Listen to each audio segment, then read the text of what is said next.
Go. All right. Bonjour, fit femme. It's Nathalie Lacombe coming to you for this edition of In Bed with the Fitness Industry. I'm very happy to have you join us. I am your coach and Cupid for your career and your business, and I am joined by the incredible Kia Williams in bed. In bed. In bed. Whose bed are you in? For those of us watching this, whose bed are you in? You must Because explain. clearly I'm a queen and I would not sleep in a not queen or king size bed. This is my nephew's bed because listen, I can't just invite anybody to my boudoir. Okay. No, very So we're fair. saving that for later. That's for the next conversation. And I love that you call it that because I'm of the same opinion that two things happen, sleeping and loving. And if you invite only select people to that, then I completely respect that that's the case. Yes. Yes. Thank you so much for joining us today. Thank you so much for coming in and being part of what we are doing in bed. For those of you that don't know Kia, she is an incredible global presenter, author. She has her own web series and podcast. She's a program specialist for Savier Fitness. She's the health and wellness chair for the NAACP Tarrant County chapter and a contributor to Idea World Diversity and Inclusion Committee. She's been dedicated to the fitness industry for years. I've had the pleasure of meeting and kind of crossing paths, and I knew that everybody would appreciate having and seeing her in bed, in which you are now. Are you wearing, Kia Williams, your normal sleepwear, or have you adapted for what's happening today? What do you normally wear to bed? I am. So I feel bad. Maybe I should have gone out and bought something spicier. But No. this is legitimately my pajamas, little satin set. Just feels good, feels comfy. Nice. Yeah. Fantastic. And what is your ideal sleeping hour that produces the energy you need to do what you do every day? Right on. So usually I like to be in bed by 10:30 p.m. Usually that's Mm, when I can wrap everything. I know. I don't know who's judging if that's late to no one anyone, but is. that's the end of the workday. I can come home, cook dinner, maybe clean up after dinner, watch a show, read a book. Nice. And then by Nice. that time, I'm ready to, lights out. And it's funny in my house when it's lights out, all lights out, every single room. No one gets to stay up past me. No phone calls. Love Yes, that. lights out. Love that. And then what's your ideal waking hour to kick off the day and get everything you need to get done? Yeah, I'm still very much so an early riser. So maybe a 6:15 a.m.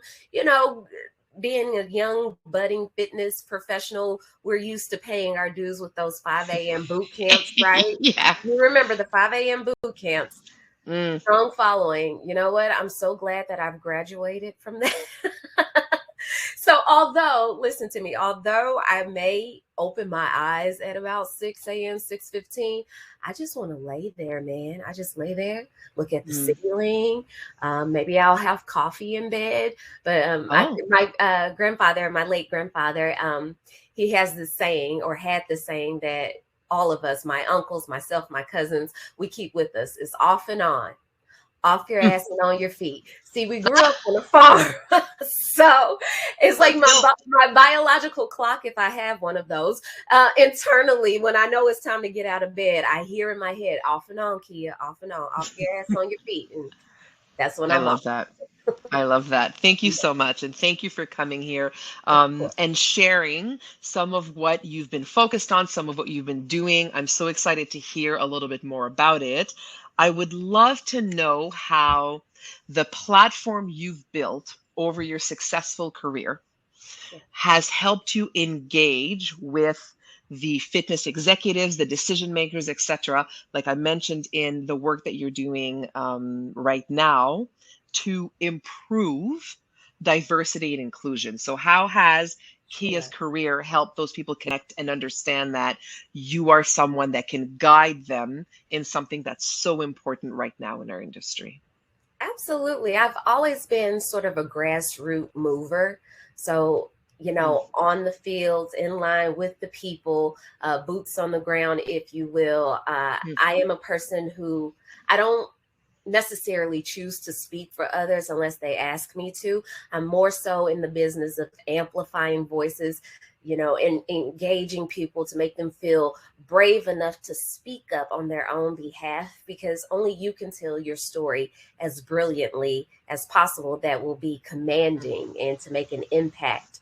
So sure, I've been in the industry, I've done a lot of things, got the certifications, the MBA degree, and all of those things that I can talk business with you, sure. But I think, to the point of your question, what is most appreciated about my career is that I'm directly involved with the people and the voices that need to be heard. So marginalized groups of people. And there's just a extra level of trust if we are talking in business terms, from top down, bottom up approach, meeting in the middle. I like to live in that middle, in which, is a safe haven for no matter who you are, where you are. You can speak your mind with me. Sure, I may correct you if you step out of line, but nonetheless, it's a growing opportunity, an educational opportunity for all of us. So there's just a great level of trust with me and individuals who I engage with, because it's just ultimately just about us living a healthy life. It's a brief and wondrous life that we live. There's only one thing for certain, and that's death. So, and as my grandmother, I quote them a lot because they mean so much to me. As she once said to me, I only know this side of life. I don't know the other. So I'm going to make this the best. So that's what I'm trying to do, not just for myself, but everyone who I can come into contact with. And it's certainly the integrity of the intention of that, I think, that's allowed you to have these opportunities and being able to amplify those voices. And so I appreciate that, that you've laid the groundwork in that trust, because trust doesn't just happen. Trust happens thanks to the integrity of what you do, and that you're walking the talk for that. Yeah, absolutely. And one of the things you mentioned to me when we last spoke is this concept of wellness without walls, which I love in general for our industry. And I mean, if we've learned anything over the past couple of years, is that we must do better in bringing fitness to more and more individual, not the same 15% that we have for the last 40 years or so, but bring it to everyone who deserves to have the expertise that our passionate professionals bring. And so you noticed that there were health disparities, there were things that concerned you, and you brought this concept. How does wellness without walls help shrink those disparities and help solve some of these issues? Right. I don't know. I'm not the first person to ever coin the term wellness without walls. I've heard it from somewhere. I believe Lawrence Viscontini also heard it and shared it with me, but it's more about creating more inclusive spaces, but not necessarily just bringing more bodies to existing spaces, but making those spaces exist elsewhere. You don't have to have a brick and mortar for people to come and engage and move their bodies. If we're looking at cultural differences and traveling around the world to see how people are movers, it's not just in gyms. It's not just in dance studios or at cheer camp. Again, my family, we grew up on a farm. We were farmers. But I mean, if you look at our people, my men, they're physically attractive. They've got muscles and everything, but they weren't in the gym necessarily picking up weight, putting it down. We call this bicep curl. We call this bicep curl. We call this push press. No, it's move the tractor. It's push the hogs across the field, So it's just many ways that we already know to move our bodies in a healthy way. We understand that physical activity has a positive return on the investment, but we don't have to make it or force bodies to do it a certain way. Just meet the bodies where they are. Bodies are used to getting up, getting down, functional training. Let's make that even more realistic. Most bodies, majority of bodies are used to walking forward and back in sagittal plane. So how about we walk more distances instead of driving in our cars? So just make it more sensible, not so expensive, because there is a cost to entry. In my opinion, in my professional opinion, and I'll back this up, fitness is an expensive sport. There's a cost to entry. There's a cost to sustaining it. As a participant, as a member who engage in facilities, you got to have membership dues to keep the lights on. But then as service providers as well, There's a cost to getting our certifications. There's a cost to maintaining our Yes. certifications. So yeah, to me, fitness is an expensive sport. But when we know that the importance of it, that is proven to be a preventative measure, why can't more people have access to it? What's stopping us? We just got to find a way, again, to meet the people where they are and to bring fitness or physical activity and physical education. That's key to where they are. Yeah. And we're in an interesting time. I don't know if you would agree, but we didn't have a choice in some places, especially in Canada, with the amount of Sure. months that we were closed in the past couple of years.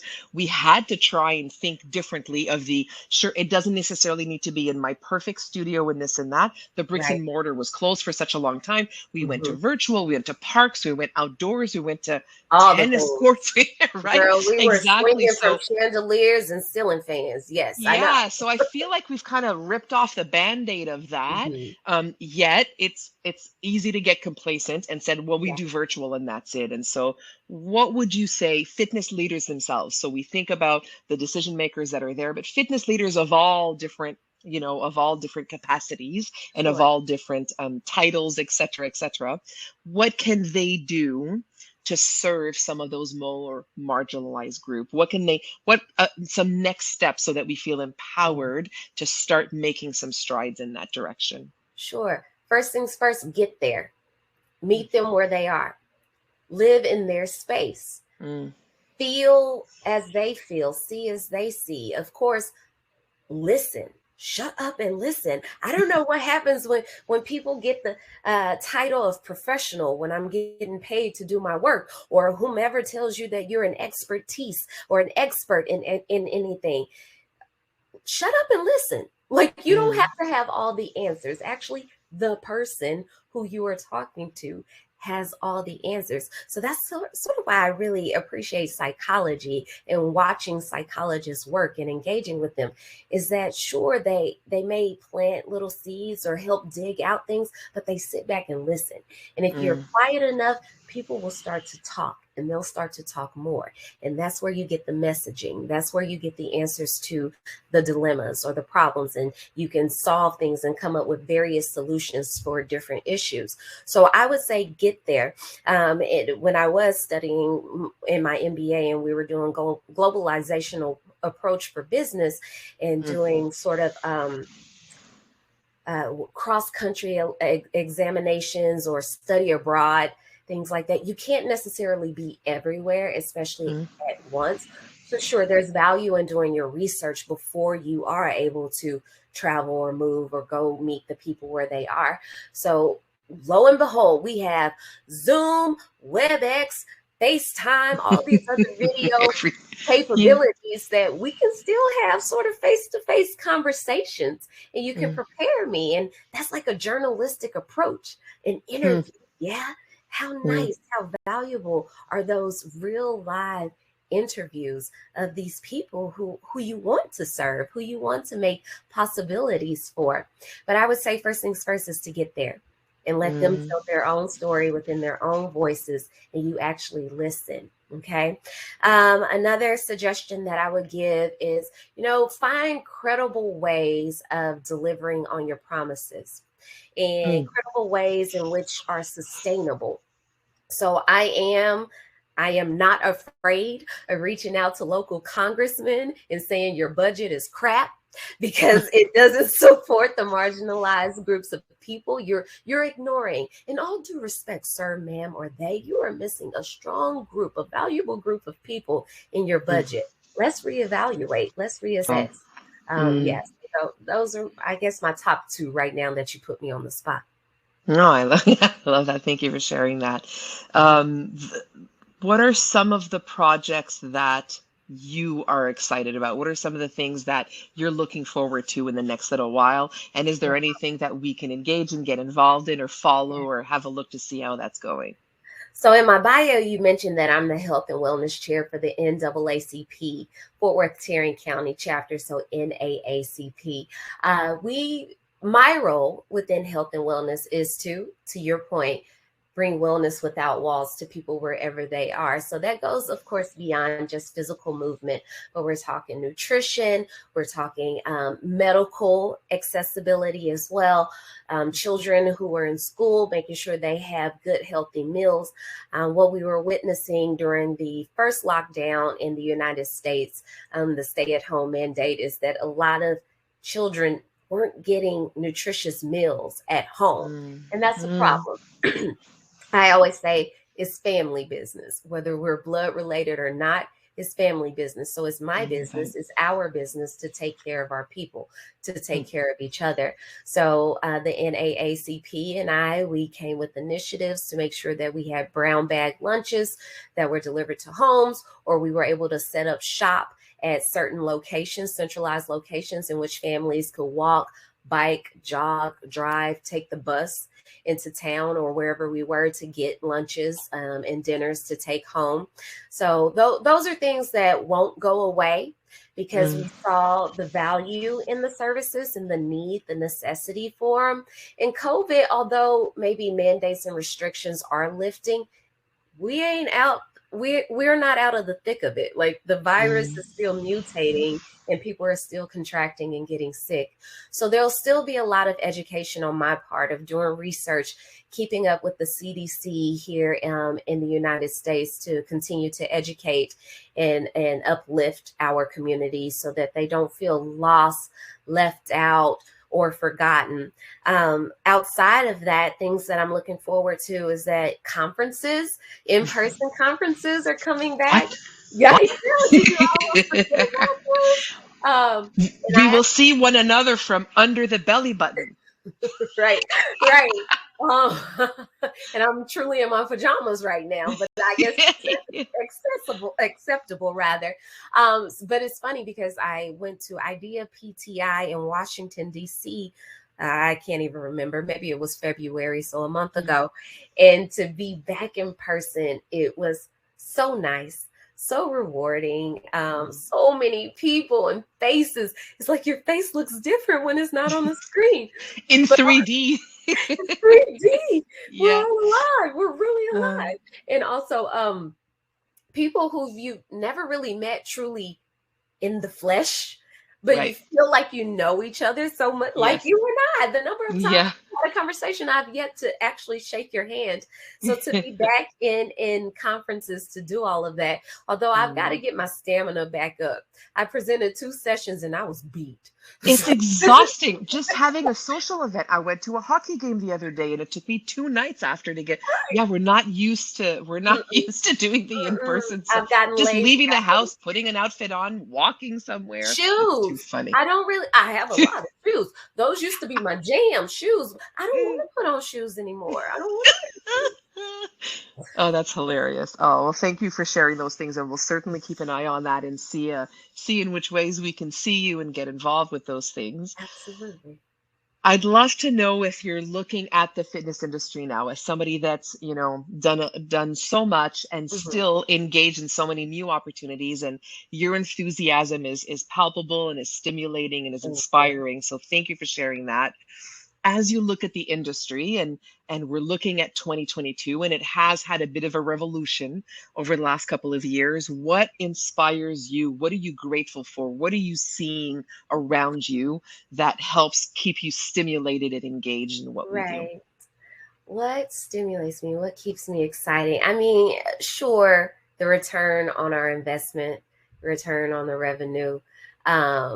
That's always good to see these projects that we invest so much time, energy. I'm talking weeks, months, years to get going, and to see people actually engage and get value out of it. That's always rewarding. That's like a good job thing of, this is going to live on longer than we ever will, So that's always rewarding.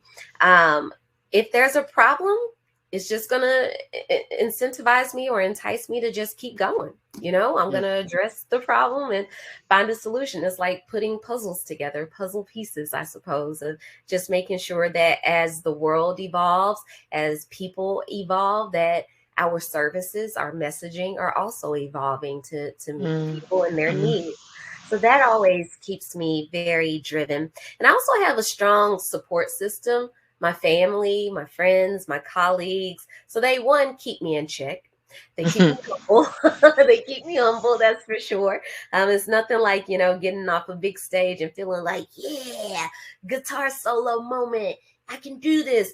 To my mother or my grandmother asking me or demanding that I take the trash out. And I'm like, listen, I am in Givenchy. This is designer. What do you mean take the trash out? So those are things that are wonderful, that I appreciate and I adore. So I think as long as there's breath in my lungs and I'm an able-bodied individual and able-minded, that it's my purpose-driven life to keep taking care of people. Yeah. I appreciate that. I love it. Purpose seems to be, it's funny. I spend a lot of time on mindfulness, and I'm reading Jay Shetty's book, who used to be a monk, and he talked about mindfulness, and he used the word purpose, which I find is even more accessible to a lot of different people, is reconnecting with that purpose for us to have these purposeful conversations that I thank you so much for having with me today.